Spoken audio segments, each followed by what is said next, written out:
Why do central banks want digital currencies, and what do they mean for you?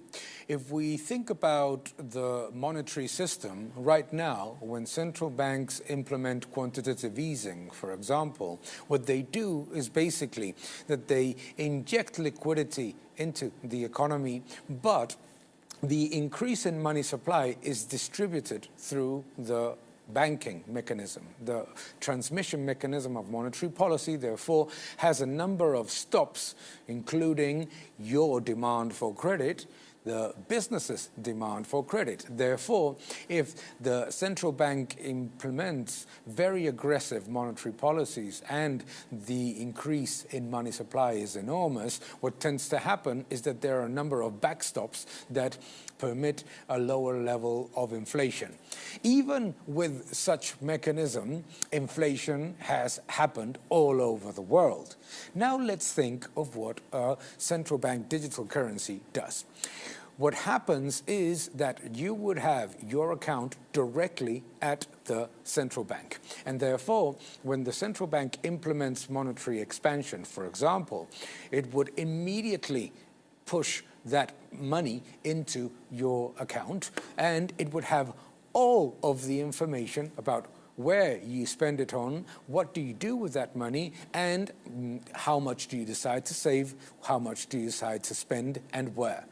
Not only just that, also what we need to understand is that the risk of eliminating the backstops that reduce the risk of inflation creates a much larger inflationary pressure. If the central bank decides to eliminate the transmission mechanism of money policy, of money supply and monetary policy, what it ends up literally doing is that if there is an excessive amount of money injected in the system, it would immediately appear in prices of goods and services. It would not just create inflation in assets, as quantitative easing does. It would also create immediate levels of inflation in all goods and services. It obviously puts at risk the purchasing power of the currency, because central banks tend to err not on the side of caution, but on the side of excess.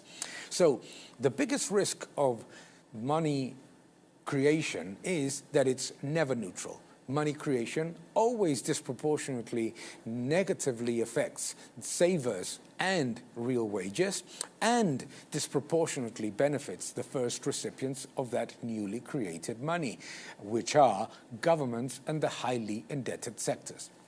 The risk of central bank digital currencies is that, one, it eliminates the transmission mechanism of money supply. Two, that it could be viewed as surveillance disguised as money. Central bank would have all of the information about what you do and what you do with your money. And third, that the risk of inflationary pressures would be higher because the purchasing power of the currency could be destroyed rather quickly. Furthermore, it is very likely that these central bank digital currencies will be fungible, which means that newly created money will appear in your bank, but it could also disappear from the bank if the central bank, quote unquote, finds that you save way too much. In essence, it is not a very good idea. And it's not a very good idea to start with, because the independence of central banks has been criticized, and rightly so, and put into question in a period in which excessive monetary policy has fundamentally benefited governments, government debt, and government spending. Furthermore, it has evidence that the risk of not combating inflation rapidly enough is already here, is clear on everything that we're seeing on the changes in the monetary policy and in the changes in the hike rates decisions from central banks. They tend to err on the side of excess. So a digital currency that does include a lot of the mistakes of monetary policy as we know it right now, but adds a significant number of the mistakes that can happen in heavily intervened central banks or heavily government-linked central banks, is even larger.